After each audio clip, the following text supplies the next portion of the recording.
From UFOs to psychic powers and government conspiracies, history is riddled with unexplained events. You can turn back now or learn the stuff they don't want you to know. A production of iHeartRadio.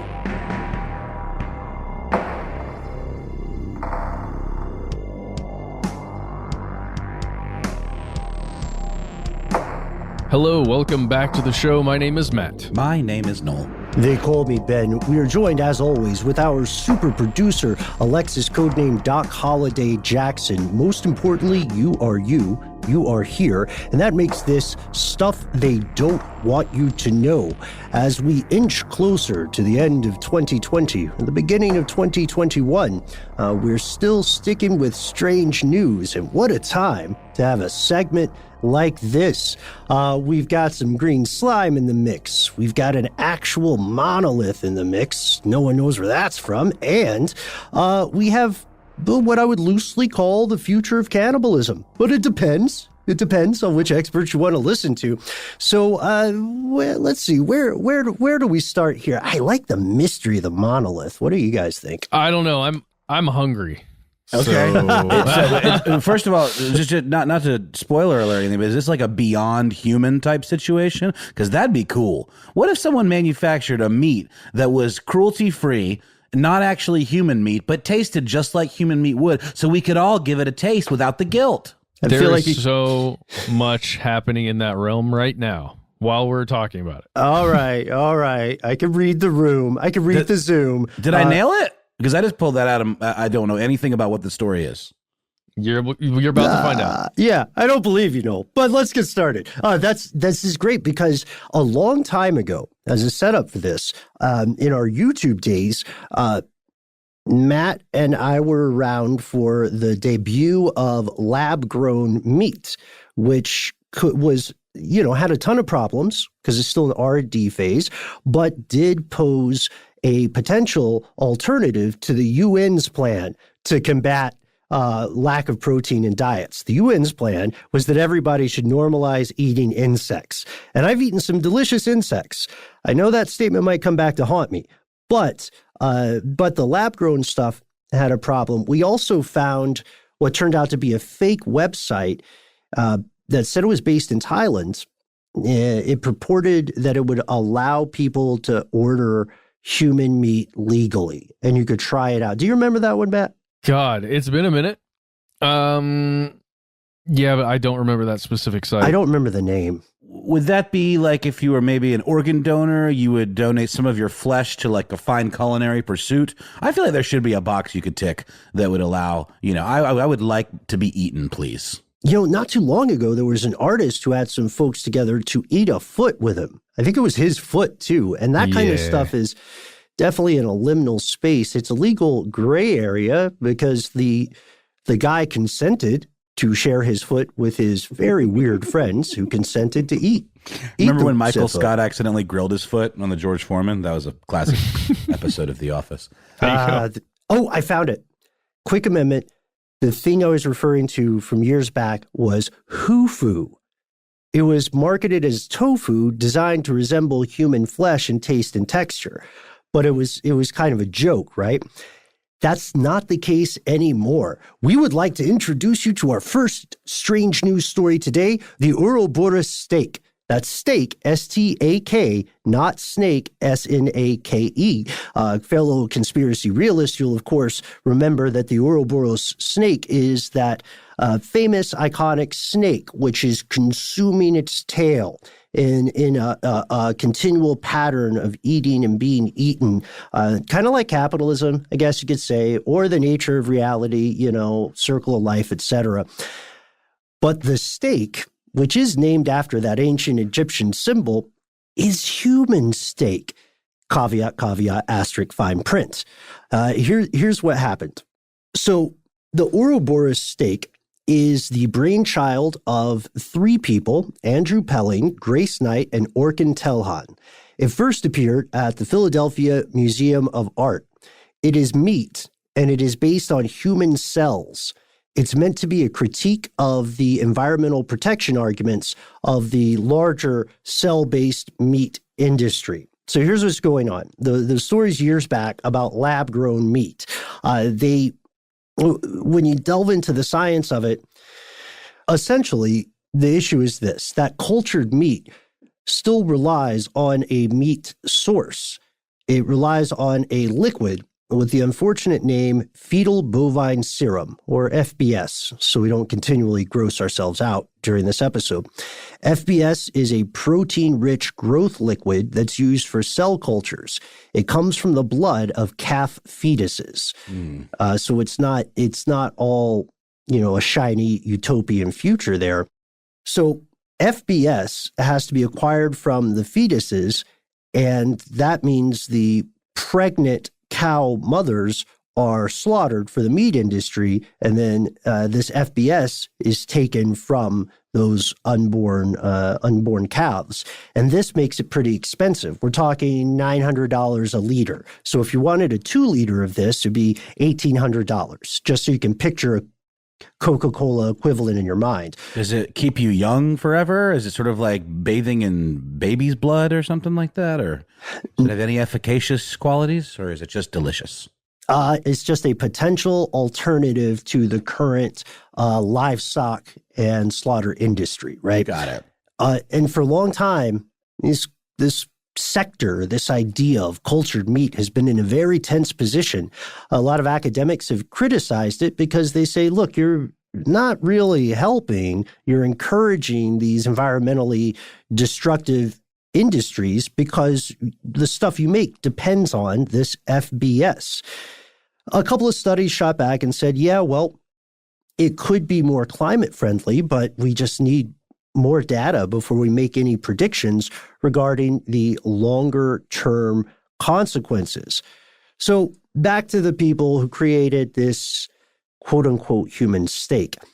Andrew Pelling is a scientist. He's one of the primary creators of this. And in an earlier interview, he said, look, this FBS, fetal bovine serum, cost a lot more than you might think. And it also cost these animals lives. And even though some of these alternative lab-grown meat companies have said they've solved the problem, there's no independent, peer-reviewed scientific study giving weight to that claim. So the Ouroboros steak is grown through a similar process. Here's what they can do. You could literally right now take a little scraper or a Q-tip and gather some cells from the inside of your cheek, and then that could be used to grow this kind of steak. But the ones that you will see in the news or in these art exhibits, those are created from tissues purchased from the American tissue culture stock, which is apparently a thing. And they're fed with a serum made from old donated blood, and they grow without this fetal bovine serum. And what's neat is you can find a website for this product. I would love it if you guys pull up and check this out along with me. It's called ourochef.com, all one word, O-U-R-O chef.com. So their argument is that, though they have an Instagram too, delightful. Nothing weird about following that. So their argument is that we can one day supply everything we need to create cultivated food from our own cells. You can imagine one of the first problems with this, just similar to the question you proposed, Noel, is this cannibalism? Is it? We did an episode on cannibalism. God, I'm just looking at the consumables on their website. Oh, God. My question is cannibalism inherently wrong or against nature, or is it only because of the murder aspect of it that makes it wrong? Prions, baby. That's the biggest problem. Mm-hmm. Shout out to X-Files. I don't know about you guys, but that introduced me to the idea in younger days. Yeah, so cannibalism, we have a whole episode on this for people who are interested. Cannibalism occupies a very weird space in human civilization. In some cultures, consuming the flesh of another is a profound spiritual act, like some... for that X-Files episode or the concerns about prions and so-called mad cow disease, there are cultures where parts of people's bodies, like their brains, would be consumed in funereal rites.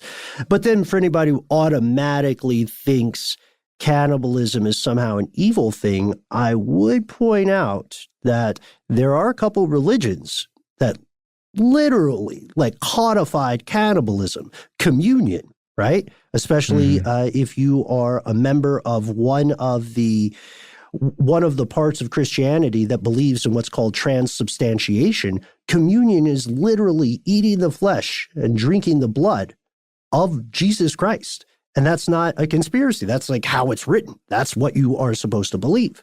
There's a great bit on Family Guy back when it was funny where he's like, and then when Jesus rises from the dead to feast on the flesh of the living and we drink his blood. And it's a whole like vampire zombie thing about Jesus. I thought it was funny. It's probably highly offensive to some listeners. Please forgive me. It's the Family Guy. But it's true. You're absolutely right, Ben. So how do you reconcile that with this?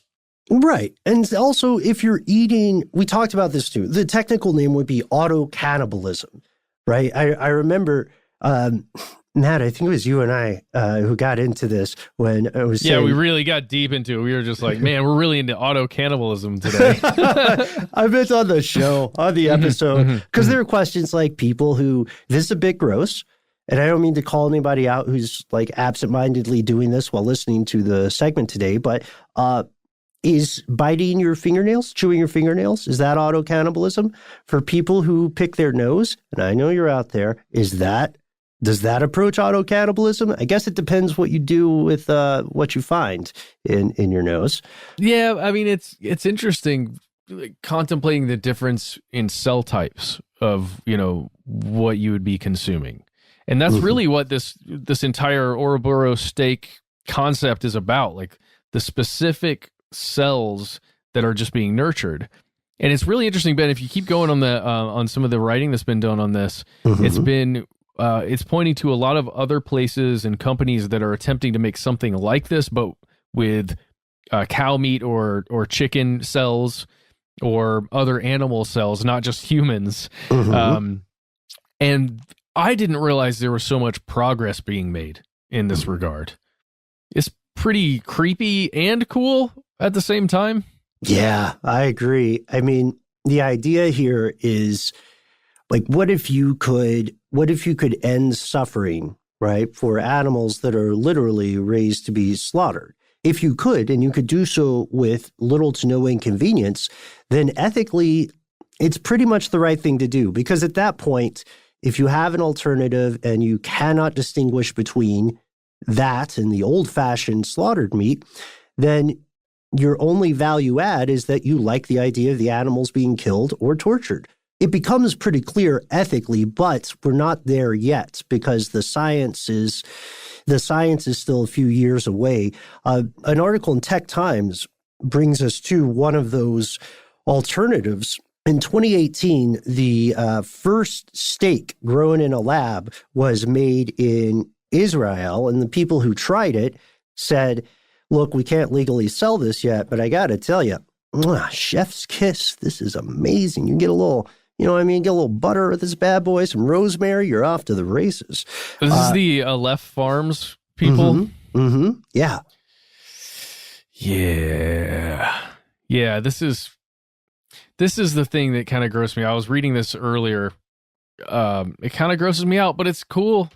Like they literally take, I think it's 4 different kinds of cells, right? So it's like blood vessels, muscles. I forget what the other 2 are, but it's 4 specific types of cells that they just culture and grow into this flat little thing. It looks kind of like a flank steak. People say it's delicious and it's real beef. Because it is. It's just cells grown in a lab this time instead of inside the cow. Have you guys ever seen, I love this when this happens, but have you guys ever seen a business that uses unnecessary quotation marks in their literature or on their signs? It makes it so automatically untrustworthy. You know what I mean? And to me, this feels like one of those cases. Like you'll be walking down the street maybe in a few years in Tel Aviv or something, and then you see a sign that's like, crazy bins, real burgers. How do you feel about the self-proclaimed best burger in town, or the state, or the world, or like world's best cup of coffee? Do you feel like you need to be able to present some credentials or some proof, or people are just throwing this around willy-nilly? Like, what are your thoughts on this? Got to cite it. Like, how big is the town? Did the mayor decide that? I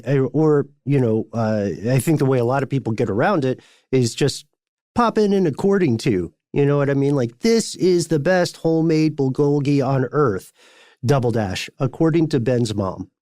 Or something like that, you know. But at the same time, I guess it could be considered false advertising, right? Oh, yeah. Well, yeah. Yeah. But who's going to enforce that? Whose literal job is it to be such a party pooper? You drive through streets and cities across the country for grandiose claims about cups of coffee and burgers, you know? And you just ruin people's days? Oh, man. Sorry, Ethel. Your upside down pineapple cake is okay, but it's not the best. Yeah, Take down the sign. Yeah, Gertrude's is way better. It's better by far. Or put those, maybe that's it. Maybe somebody is forcing businesses to put those quotation marks on things. Maybe there's some group who comes in, Men in Black style, and they're like, nope, sorry, you're going to have to put quotation marks around best cup of coffee here. Anyway, sorry, I know I'm diverting us, but it's a good thing to think about, because this is also like, we can't really describe this as human steak. We would need to put an asterisk or parentheses around it. We know that this is kind of a novelty. Right now, your odds of eating yourself as a steak, which is what they're pitching, those odds are very low. But the odds for lab-grown meat hitting a restaurant or a dinner plate near you are pretty good, actually, much higher than they were. And not just because the technology is evolving, but I would argue because, more importantly, the cost is plummeting, right? Yeah, it is. The cost is plummeting. And people are, if you would have proposed this, 10 years ago, maybe 15 years ago, can you imagine a single person raising their hand and saying, you know what, that sounds ethical and smart, let's do it? I don't think so. I don't think anybody, especially consumers, would have thought this would be an okay thing. But we're in a place now, not only with the pandemic and restrictions, and there are a lot of reasons why lab grown meat, whether it is actually built on proteins from animals, or whether it's some kind of meat substitute that truly feels, from a texture and taste perspective, like meat. I think there's going to be a serious demand for it, especially with the younger generation coming around. For human meat? For the human meat? No, just lab-grown meat in general. For lab-grown meat. Yeah. But then, like, take it a couple centuries later, and there is no other animal protein available of any kind, even just cells. Dark, Matt. Dark. Right. And the Ouroboros, in that case, the Ouroboros of consumption just becomes a shorter snake, does it not? We just have a shorter path here. This is the point I want to leave us with before we move to our next story, and it's simply this. When I'm talking about price, I'm not just shooting the bull with you guys. Aleph Farms, their thinly sliced steak prototype that they made in 2018, it took about 2 to 3 weeks to make, and it cost about $50, right? Compare that, or contrast that rather, to the first lab-grown burger ever, which came out in 2013. That bad boy cost $299,747.25. So the price is plummeting, and it'll probably continue to plummet as we hit economies of scale. We want to hear from you. Where's the beef? What are you going to do? Are you going to eat some lab-grown stuff? Would you like it more if you knew it came directly from you?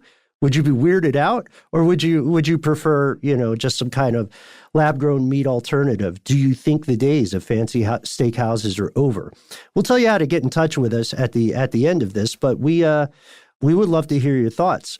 So we've kicked it off with cannibalism. I think we should go to something different after a word from our sponsors.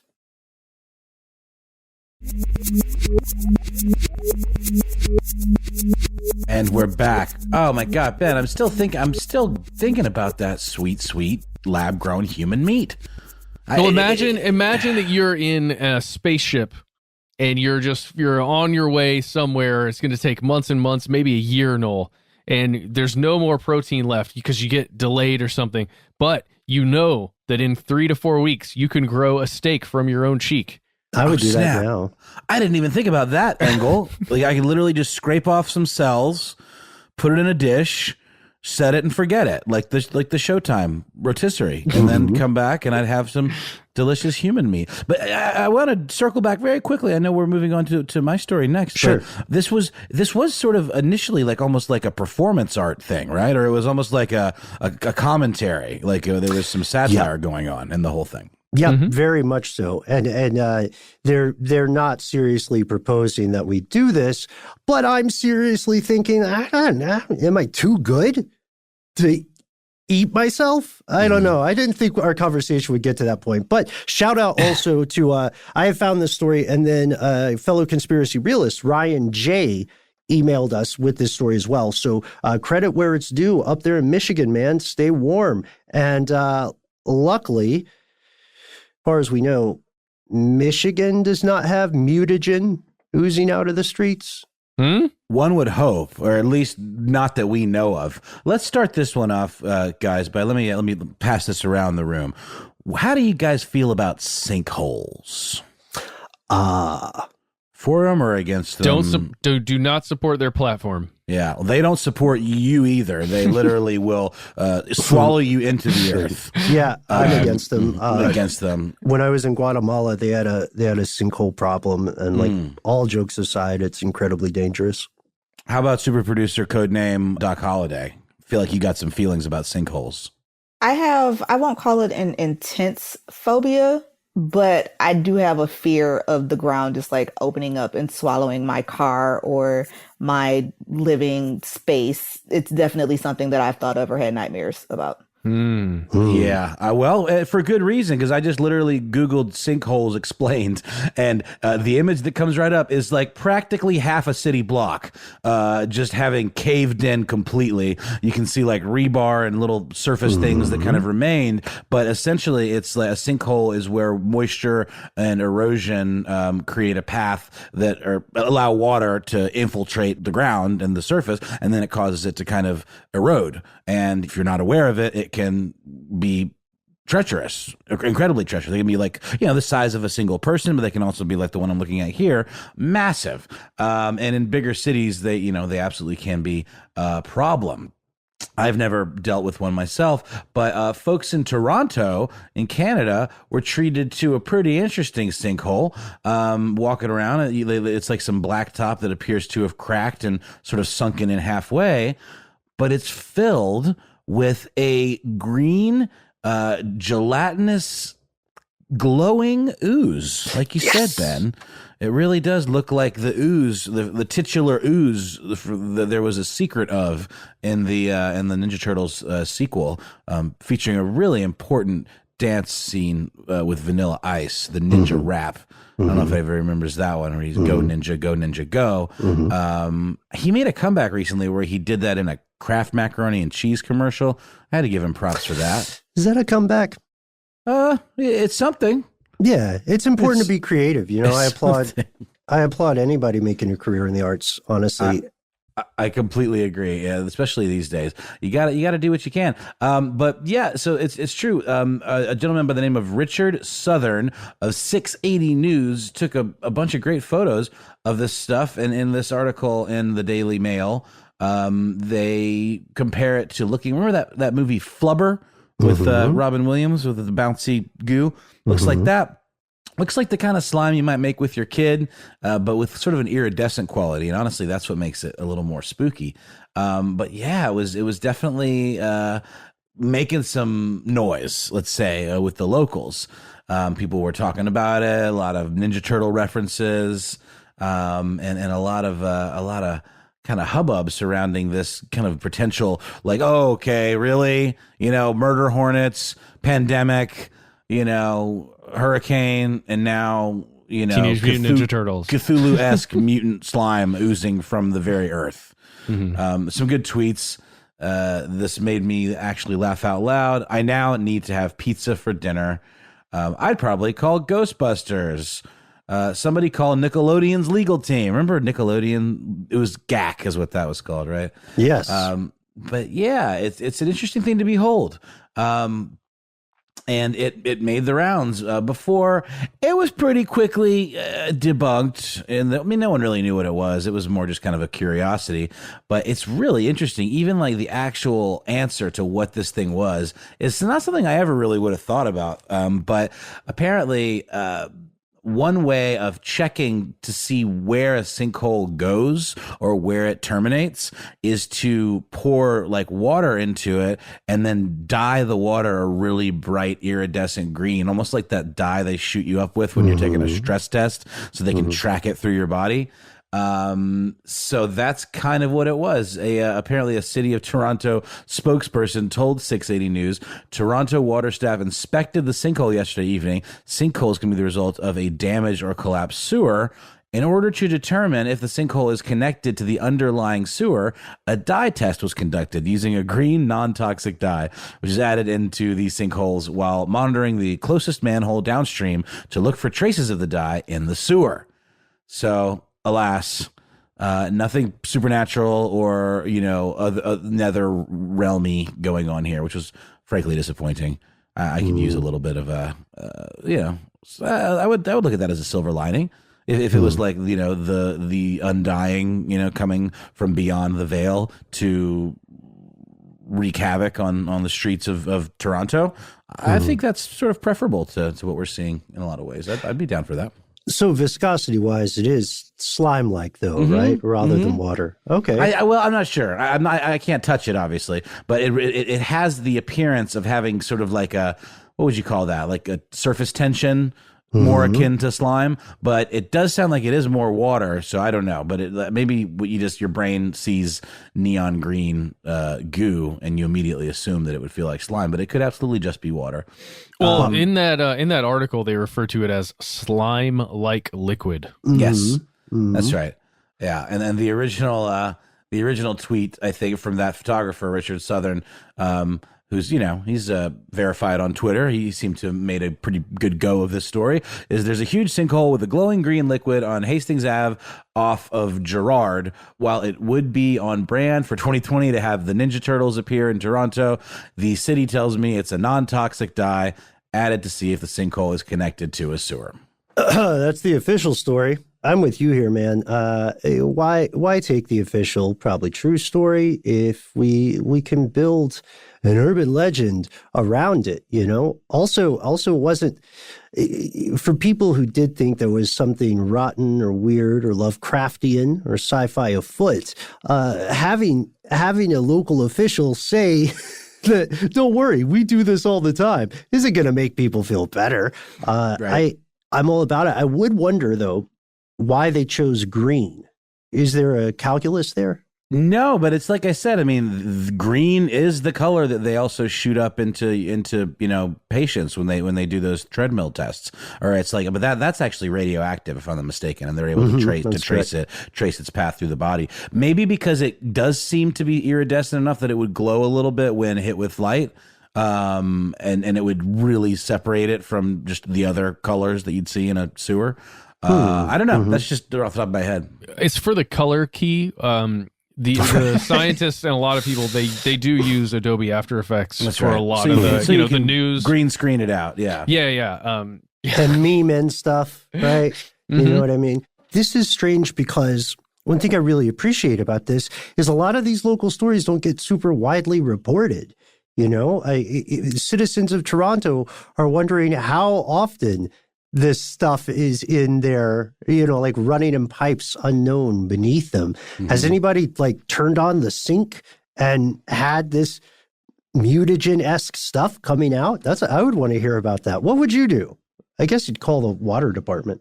I would probably flip out first, and then I don't know who I'd call. Maybe Ghostbusters? I don't know. Right. Yeah, but if you call the water department, they're just going to dye more of the water green. Exactly. to make sure it doesn't get downstream, whatever that means. I always confuse downstream with upstream. That's neither here nor there. Here's a little added story from the Lad Bible website. This is specifically for Alexis, who trigger warning. You might want to plug your ears, but you also might want to just face your fear. So in New York City, there was a much more serious instance of a sinkhole mishap where a young man by the name, or 33-year-old by the name of Leonard Shoulders, which is a great name, by the way. Leonard Shoulders. I love that. From the Bronx. He was waiting for the bus and he fell into a sinkhole that was about 12 feet deep. So, that's a decent little fall. And let's see, I'm looking at the corner where it was. He fell through a sinkhole. And if that weren't bad enough, to add insult to injury, he says it was absolutely swarming with very, very large rats. He even commented that he was afraid to call out for help because there's so many rats that he was afraid they would have climbed into his mouth. Oh, Yeah. wow. Ew. Yeah. This is a horrifying Wait, tale. did this just like open up beneath him while he was Yes. standing there Yes. waiting for the bus? Yes. This is literally one of the worst things I've ever heard. He- Your Thank fear you. is real. Is Doc. traumatized for life. He's talking to his mom and he said, "Ma, the rats down there were ridiculous. They were so big." And she said he was scared to yell out because he thought they were going to go into his mouth. There's an interview you can watch. Mhm. You can actually see video of him walking along the side street up against the wall there where he fell through. It's horrifying. Yeah. I mean, can you sue the city over that? I mean, that seems like the grounds for a pretty hefty lawsuit right there. I would believe so. And he's lucky because he survived. Like, sinkholes can be a serious problem, especially as we consider ongoing increase in density of both people and infrastructure. Like the stuff I was alluding to in Guatemala in 2010, a sinkhole that popped out suddenly was like 60 feet wide, 300 feet deep. It swallowed a 3-story factory. I mean, this, Alexis, I know we're giving you nightmare fuel here, but it is not an unfounded fear. This stuff happens. If for anybody who's listening to this and is concerned about the possibility of sinkholes, I would put a little time into researching your local area's water table. That's going to be one of the big indicators. Water tables, not just for nerds anymore. Actually, could save a life. And the life you save could be your mother effing own. That's a Wu-Tang Clan lyric. So also, I would argue that this phobia, Alexis, is way more self-preserving and well-founded than my phobia of birds. So don't feel bad for a second. I don't feel bad, and in fact, I'm plotting on what kind of bird story I can send you to pay you back for bringing this to my attention. Ooh. Let's talk offline, Alex. I got some good ones for you. I was reading this article a little while back, and I can't find, or I was reading about this incident, but I can't find the article I was reading from before. I thought it was the Daily News, the New York Daily News or something, but somebody put in their statistics about the number of incidents that occur in the city of New York where there is some kind of malfunction with either the sidewalk area or, the actual local government would be in charge of, or stuff that a private organization, the owners of a building, would be responsible for, like the grading and stuff to go down into like the basement area of a building. God, I can't find it. Somebody maybe out there write to us.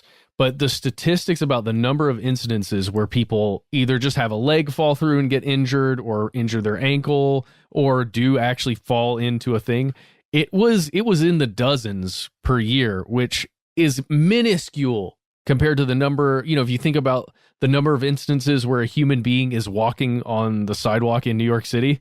Like, think about how many billions of instances there are of that, and then to only have a couple dozen actually occur, like fall through or injure themselves.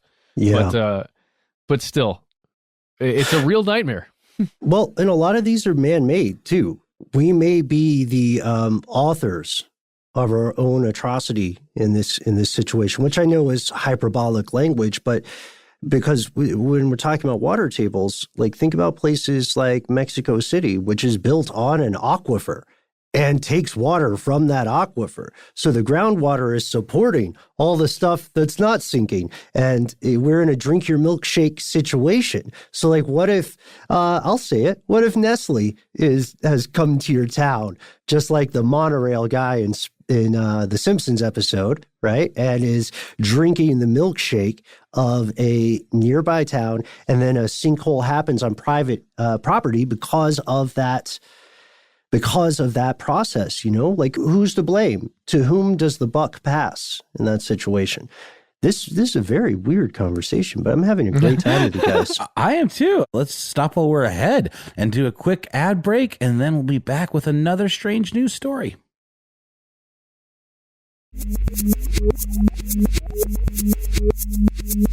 And we are back. For this story, we are traveling way out west towards Utah. Actually, in Utah. We're just going to Utah, everyone. Great salt flats? Are there salt flats involved? There are some, yes. And we are specifically going to be dealing with a very professional crew of people who, while they were supposed to be working, instead were counting sheep. You mean taking a nap is what you're saying? No.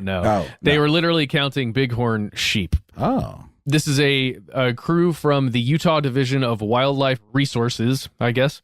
And they were in a helicopter from the Utah Department of Public Safety. They were flying over these, relatively uninhabited by humans areas, and they were looking at bighorn sheep populations, or the population of bighorn sheep.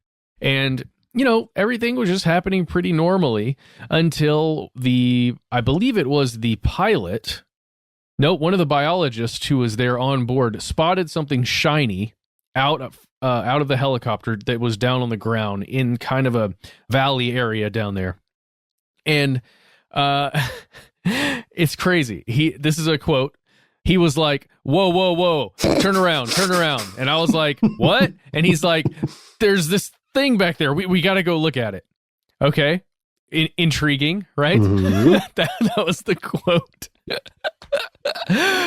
Okay, so they saw something shiny on the ground. They're in this helicopter. They circle back. They land. They all get out, all excited. Like, what was that thing down there? Maybe it was just a piece of metal sitting down there, middle of nowhere.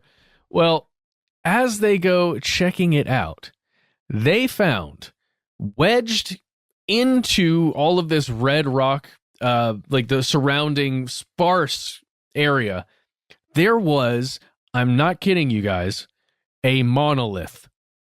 Like, think straight out of 2001 Space Odyssey, the metal, whatever substance it was, black monolith that is just Obsidian, protruding. perhaps. Yeah, it's protruding out from the sand, from the desert sand, and it's just there, and it's just existing. And it represents some kind of creation because it's got the perfect cuts on it. It's obviously created with some intelligence. Who knows from whence it came or from when or where it originated? This thing looks pretty similar.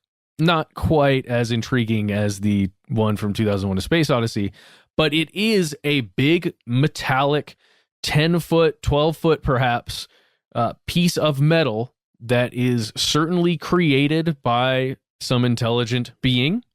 Just going to leave it there for now. And it's just sitting there, and you just come upon it, and you just behold. And then everyone is left wondering what the heck it is and why it is there. What are some theories, Matt? This is fascinating. I mean, it looks to me like some piece of industrial architecture or something, right? Like something you might see in a train station, like a pillar or something. Have you guys gotten to take a look at it yet? I'm looking at it right now, Yeah. Okay. Yeah. Not in person. Oh, yeah. But I will say there is a ton of very strange art in Utah, in this area. Like check out the Tree of Life, when you have a chance, which is not as much of a mystery, but just as weird looking. Oh yeah, for sure. This is, well, yeah, I don't want to completely poo-poo the mystery here, because I don't have official, recognition from some artist that this is a piece of art, or from, some crew that lost something in a flight above the area where a large hunk of metal just like shot into the ground and just stayed there and has been there for years and years and years. We have no official explanation for what this is yet, but an art piece of some kind is I would say the most likely scenario. But I don't know, something about this, about seeing it in the same way that it affected these biologists and, helicopter pilot, it's affecting me and just making me think about intelligence and how it would show itself to an alien species, to another species. Like how would we display our intelligence to an extraterrestrial species? Like it's an interesting concept. Yeah. Or how would we even convey something to generations beyond ours of humans? You know what I mean? There's been some fantastic research, very thorough research, by the way, into how we would best warn future generations about a nuclear waste site. Do we make something out of stone? Because that's, as far as we could tell, that's like the main kind of structure that lasts. I mean, we've also, to your point, Matt, spent a great deal of time figuring out what to include on space satellites, right? Simple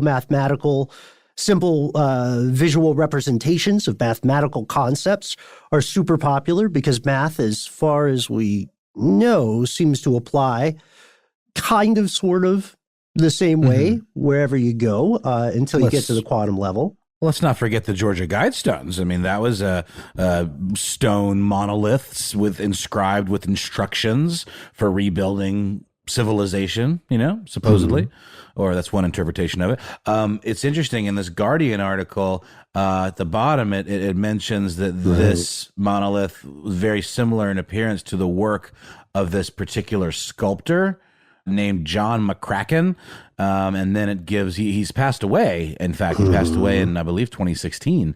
But it gives a link to a gallery that his work is on display in, called the David Zwirner Gallery. And it has some images of his stuff. And it's eerily that thing. I don't know. What do you think, Matt? I haven't actually seen that, but yeah, that sounds like the absolute most plausible thing. Yeah, I don't want anybody to get their hopes up. This thing is not. It looks as though there are places where bolts have gone in on one of the sides where it's actually been enclosed and connected. So, it doesn't look like it's even that high tech. It looks like a piece of art. But when just imagining it in this world, the environment in which it's in, where it's found, it feels like it could be another planet almost, if you were seeing it out of context with the red stone and where it is, just in this very stark area. And it made me, again, and I know I do this all the time, Ben and Noel, and I'm sorry, it made me think of Buzz Aldrin's C-SPAN comments from, I believe it was 2009. Yeah, on July 19th, 2009, when Buzz Aldrin went on to C-SPAN, and he was talking about the Apollo 11, I think it was 40th anniversary. And he made the comment, you'll know this, and you can find a clip of it online, when he talks about the monolith on Phobos, one of Mars's moons. And it's literally Buzz Aldrin saying, people are going to wonder, where did that monolith on Mars's moon come from? And, we talked about it before on this show, and we've looked at it before, and there really is a huge monolith on Phobos, this weirdly shaped, almost potato-like moon that goes around. I think it goes around Mars every 7 hours or so. It's basically a really fast, small object that goes around Mars. And again, to me, it doesn't even matter that the best science says the reason why that monolith is there is because it's some kind of ejecta from when what are now two moons, collided at one point and created two moons. And this thing is just left behind from there. But that just, that to me is selling short the mystery and the excitement that you could get from thinking about what this could be. Agreed. Agreed. I mean, here's the thing that always mystifies me about this kind of stuff. Our impetus as a species is to finally find something. It's odd that on a microcosmic level, so many people say they hate spoilers. On a macro level, our species loves spoilers. We want more. We want the curtain pulled back. We want to see the machinery of the cosmos. And we're getting better and better at it, considering we started from the bottom. Now we're here. Oh my God, Drake. Anyway, wow. But what I like about your point with the mystery here, Matt, is that it is inherently erroneous, and I would say dangerously presumptuous, for us to assume that we know everything already. I know it feels maybe self-satisfactory to be able to poo-poo things and say, no, that's all mundane stuff. We understand it. But my friends, the universe is a very, very, very, very big, very dark room. And our knowledge is just like a sputtering candle on a birthday cake. You know what I mean? And it flickers, right? Yeah, but it's one of those annoying ones that you blow out and then it lights back up again. And then you blow it out and it lights back up again. I hate those. I think that's inspiring. It's way better than being completely in the dark, though. Mm-hmm. Just remember that.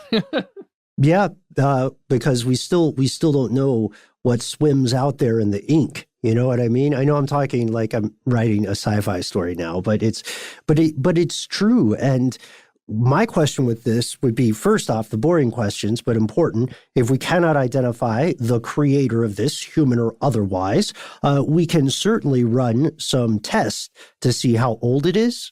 We could do some research to see who was in the area during that time. I'm 99% sure that someone will come forward. It'll be some outsider art. It'll be a discovery that was made by a human, intended for the enjoyment and the fascination of other human beings. But there's that 1%. There's a 1% that's always like, oh, hold on, maybe. So we should keep our eyes on this. We should ask people who live in Utah and listen to this show. Have you seen this? Are you going to go see it? Will you tell us about it? I was just texting our compatriot Alex Williams, who just spent a good little bit of time out there, asked him if he'd seen this or heard anything about it. His response was very quintessentially Alex. He said, no, looks like a lot of places I went in Utah, but there's a lot of it out there. It being wilderness, probably all kinds of weird shit hiding out in those rocks. More monoliths everywhere. More monoliths, please. Wow. Yeah, well, if you've also been out there like our friend Alex, or maybe your name is Brett Hutchings and you experienced this and you want to write to us and tell us about what you experienced, please do. We're very, very much interested in your thoughts and your experiences. If you've dealt with some green slime like substance protruding from your city streets, we'd also like to hear from you, especially if you're in Toronto and you saw it. Did you ever go to Nickelodeon Studios and get hit by the GAC geyser? Tell us about that. What was that like? And would you eat lab-grown human meat? Would it matter to you if it came from you or someone else? Like the old gross question in grade school, if you had to eat poop, would you be more comfortable if it was yours? Weird question. I went to a weird school. But the other question here, honestly, is would you eat human flesh if you had to survive? It should disappoint and distress and maybe not surprise most of us that statistically speaking, the answer is yes. Check out our cannibalism episode. Check out all the other strange things we have mentioned. Stay tuned for our classic episode coming out tomorrow. And also, no spoilers, but we have some crazy stuff lined up for you this week. While you're waiting for it to come out, reach out to us, write to us. Mysterious monuments, green slime in Toronto, the question of what is cannibalism. We're open to all that and more. You can find us on Facebook. You can find us on Twitter. You can find us on Instagram. We love to recommend Here's Where It Gets Crazy, which is our Facebook page full of the best part of this show, your favorite listeners. If you don't want to do that, you can call us. Our number is 1-833-STDWYTK. Leave us a message. Tell us if we can use your voice on air in one of our listener mail episodes. And tell us anything and everything. All this stuff been already mentioned. We accept it. We'd be excited to hear from you. Any other ideas you've got for an episode or just something you want to ask us, please give us a call. If you don't want to do that, you can always reach us via, what is that old thing that people used to use it back in the day? What was it? Email. PDA. PDA is what you're talking about. Oh, PDA. Okay. You can email our PDAs at conspiracy@iHeartRadio.com.